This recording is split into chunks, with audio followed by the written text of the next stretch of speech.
বাড়িতে আসার পরে বিকালের টাইমটা একদম অন্যরকম কেটেছে ঈশান ইশরার। ওদেরকে ঠিক যেমন একটা পরিবেশ দিতে চেয়েছিলাম ঠিক সেরকম না হলেও কাছাকাছি একটা পরিবেশ দিতে পেরেছি, এটাই আলহামদুলিল্লাহ। আসসালামু আলাইকুম, কেমন আছেন সবাই? লম্বা একটা ব্রেকের পরে আমার চ্যানেলের নতুন একটি ভিডিও দেখার জন্য সবাইকে স্বাগত জানাচ্ছি। তো এই যে আমাদের বাসা শিফটিং হয়ে গেছে, আর দেখতেই পাচ্ছেন ঈশানের বাবা বিভিন্ন কাজে আমাকে হেল্প করছিল। আসলে বাসার এত বড় একটা চেঞ্জ হয়েছে, যেহেতু আমরা এক জায়গা থেকে আরেক জায়গাতে এসেছি, তাই অনেক কিছুই কিন্তু ময়লা হয়ে গেছে। আর সব কিছু আমাকে পরিষ্কার করার জন্য ও হেল্প করছিল। আর এদিকে বাচ্চারা তো এলোমেলো একদিক দিয়ে করছে, আর আমরা একদিক দিয়ে গুছিয়ে নিচ্ছি, এরকমই হচ্ছে।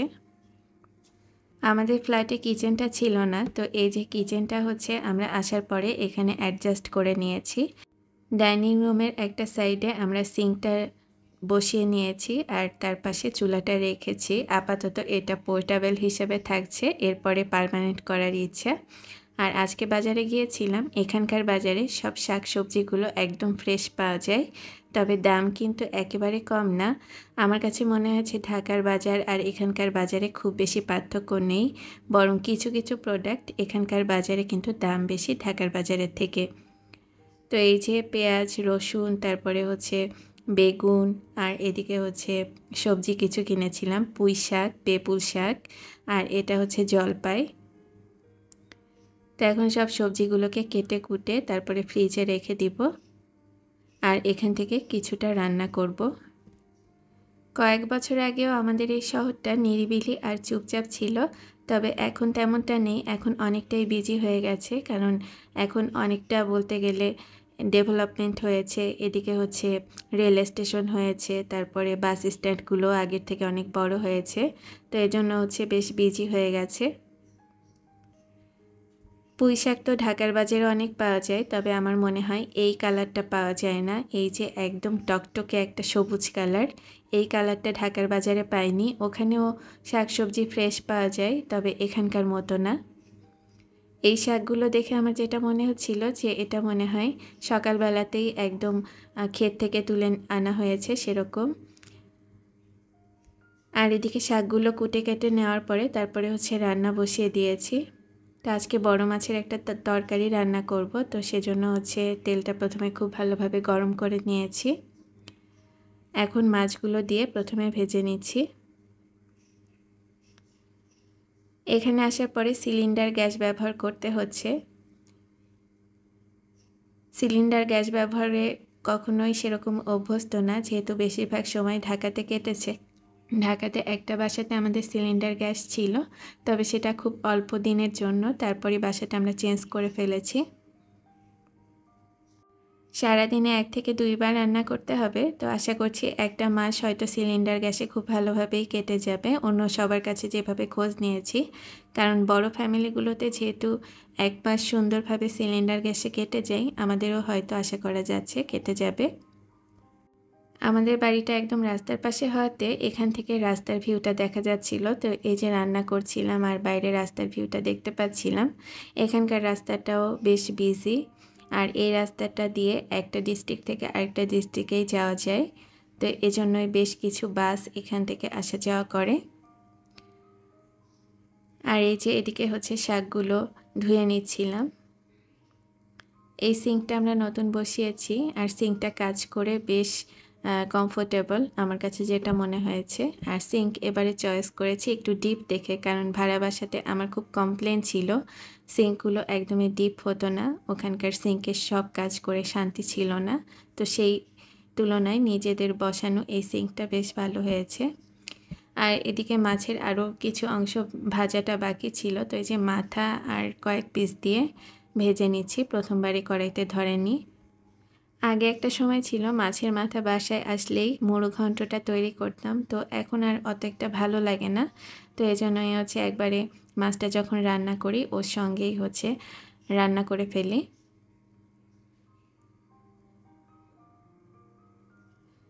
এখন হচ্ছে পেঁয়াজ আর কাঁচামরিচ ভেজে নিচ্ছি। আজকে শাকের তরকারি রান্না করব আর একটু বড় পাত্র দরকার ছিল। আর এই যে ভিডিওটা যে করছি আমার চুলাটা কিন্তু বেশ একটু উঁচুতে, যে টেবিলটার উপর চুলাটা রেখেছি টেবিলটা একটু উঁচু হওয়াতে ভাবলাম যে একটু কম হাইটের কড়াইতে রান্না করি। তো ভাবলাম যে এই ফ্রাই প্যানটাতে যদি রান্না করি তাহলে খুব ইজিভাবে ভিডিওতে শ্যুট করা যাবে। তো সেজন্য হচ্ছে এই ফ্রাই প্যানটার মধ্যেই রান্না বসিয়ে দিলাম। আর ওদিকে বাচ্চারা তো খেলতে ব্যস্ত।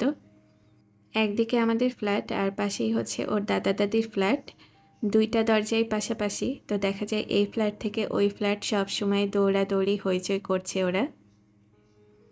আর এখন হচ্ছে পেঁয়াজ আর কাঁচামরিচ ভাজার পরে এর মধ্যে রসুন আর জিরার পেস্ট দিয়ে দিয়েছি, সাথে ধনিয়া আর কিছুটা পরিমাণ আদাও ছিল।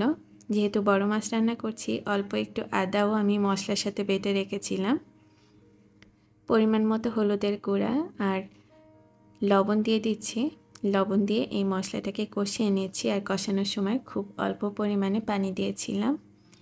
মশলাটা খুব ভালোভাবে না কষানো হলে কোনো মাছই আমার কাছে খেতে ভালো লাগে না, তাই যখনই রান্না করি তখনই চেষ্টা করি মশলাটা খুব ভালোভাবে কষিয়ে নেওয়ার জন্য। এখন হচ্ছে আগে থেকে ভেজে রাখা মাছগুলো দিয়ে দিচ্ছি। এখানকার মাছ এত ফ্রেশ যে এই মাছগুলো মনে হয় না ভেজে রান্না করলেও খেতে ভালো লাগবে। তবে ওই যে অভ্যেস হয়ে গেছে যে আমরা বড় মাছ না ভেজে খেতেই পারি না, সেজন্যই হচ্ছে মাছগুলোকে ভেজে নেওয়া। তো এখন হচ্ছে মশলার সাথে মাছগুলো দিয়ে কষিয়ে নিচ্ছি।